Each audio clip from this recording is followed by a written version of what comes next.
Welcome back to the deep dive.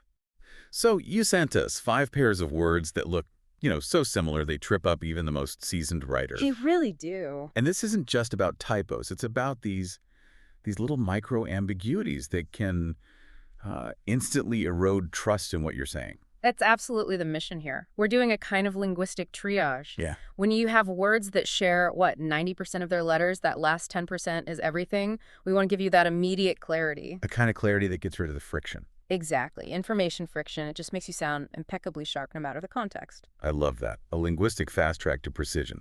Okay, so we've got 5 pairs. We're going to tackle them, establish the difference, give you a memory hook, and move on. Let's do it. Let's jump right in, starting with a classic mix-up of sound. Bought versus brought.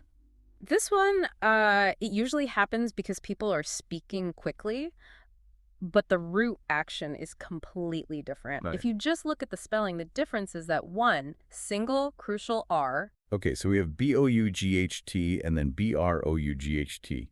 It's that R that's the villain here. It is because it changes the whole definition. Yeah. So bought, B-O-U-G-H-T, is the past tense of the verb to buy.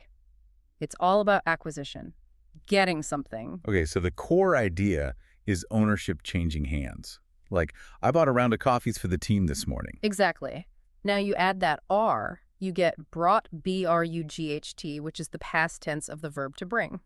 This has nothing to do with buying something. This is about physical conveyance, carrying something, relocating it. That makes it so clear. Acquisition versus relocation. Yeah. So if I said, I bought a new car and brought it home yesterday, those two actions are perfectly separated by that R. That's a perfect way to put it. And the memory device is right there in the root verb. If you're moving something, that R is crucial. Just think of it standing for relocation. Ah, I like that. If you're just paying for something, the R is gone. It's that simple. Okay, let's move from sound-alikes to one that trips people up because of a single vowel. This happens all the time. Complement versus complement. Oh, this is one of my favorites because getting it wrong it fundamentally changes the intent of your sentence.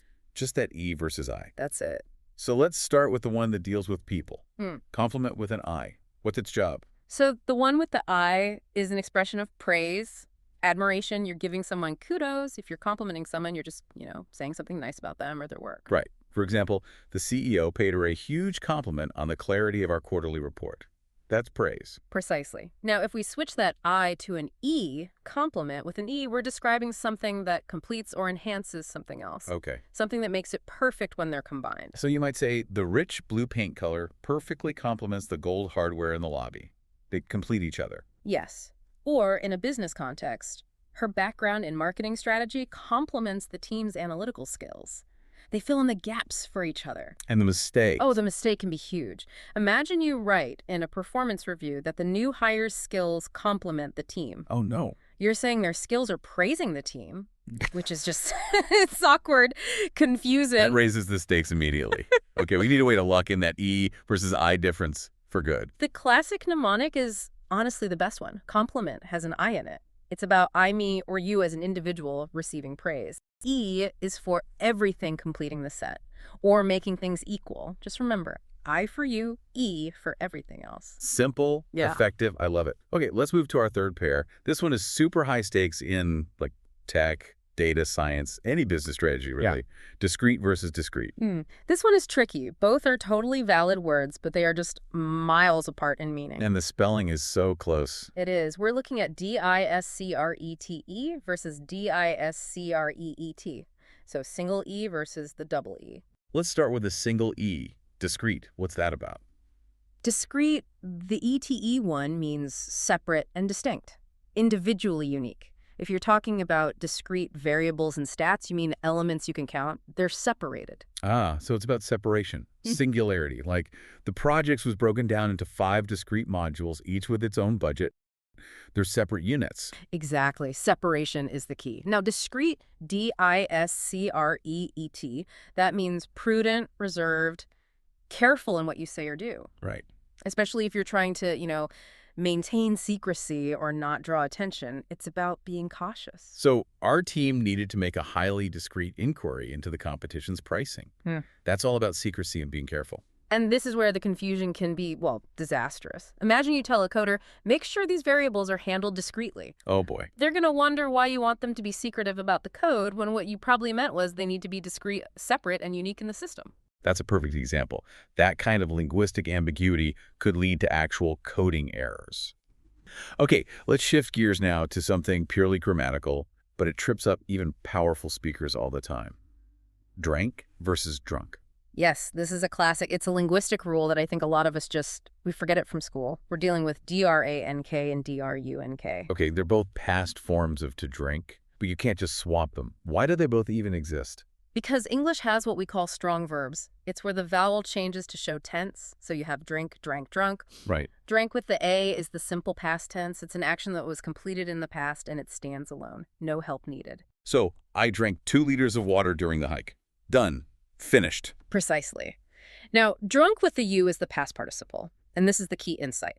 The past participle form, it must be used with a helping verb. A helping verb. Yeah, a form of have or had. You need it to form what are called compound tenses. Okay, so that's the big rule for the U form. If you're talking about an action, it needs a helper verb. Yeah. So we had drunk all the soda before the movie even started. Yes, that's the action usage. Then there's rule number 2 for drunk. It can also be used as a standalone adjective describing a state of inebriation. Okay, so 3 uses to keep straight. The simple past, which uses a. I drank water. Yep. The past participle action, which uses you and a helper. We have drunk the coffee. And the adjective describing a state, which uses you all by itself. He was too drunk to drive. That's it. The simplest rule of thumb for you is just avoid using drunk alone when you're describing an action. If you find yourself writing D-R-U-N-K, pause. Just check. Is there a have, has, or had right in front of it? Unless you mean it as an adjective. Unless you mean it as an adjective, that self-check can save you. That is hugely valuable. Okay, our final pair. This is all about choice and negation. Either and neither. These are essential for structuring logical statements. They both deal with selecting from 2 possibilities, but, one's affirmative and one's negative. We have E-I-T-H-E-R and N-E-I-T-H-E-R.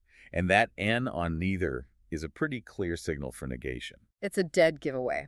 So either refers to a choice between 2 possibilities, one or the other, and it's almost always paired with the word or. Either option on the table is perfectly viable. Exactly. Whereas neither negates both possibilities, not one and not the other. It's partnered with nor. It just shuts down all the choices. Okay, and here's the subtle grammar piece that I think gets people. It's the verb agreement. Yes. When you use either and neither to connect 2 singular subjects, they take a singular verb. It just feels wrong. It does. It feels wrong because you see 2 subjects, but that's the crux of it. We're focusing on the singularity of the choice, not the number of subjects being presented. So the correct phrasing is, neither the client nor the consultant is available this Friday, not are available. That's right, is available. Even though there are 2 people, the structure demands that singular verb. So if I say either the proposal or the final contract is needed by the end of the day, I have to use is, even though I just listed 2 documents. That's correct, because you're focusing on the singular nature of the required item, whichever one it is. The either structure forces it. I think we have to quickly address the elephant in the room with pronunciation. I hear either and either all the time. And you should. Neither one is wrong. Regional, personal preference. It doesn't matter. The great thing is the grammar and the meaning stay exactly the same no matter how you say it. So focus on the structure, not the sound. That is immensely reassuring. Wow. We just powered through 5 of the biggest linguistic speed bumps out there. We did. We locked down the difference between bought and brought. We made that E versus I and complement versus complement crystal clear. And we set down that life-saving rule about the helper verb for drunk. We've given you tools for immediate application. And remember, these rules, they aren't just, abstract grammar points. They are core to minimizing ambiguity. Right. Precision in language reinforces clearer thinking. When you get rid of these common errors, you get rid of the cognitive load for your reader, and that's a direct benefit to your career. Seek out that linguistic precision. We'll leave you with this final thought. If a single letter change can so drastically alter a professional concept, like the difference between making your variables separate, discrete, or secretive, discrete, what other key terms in your own field might hold hidden definitions that you've been glossing over? Go check those assumptions. We'll catch you on the next deep dive.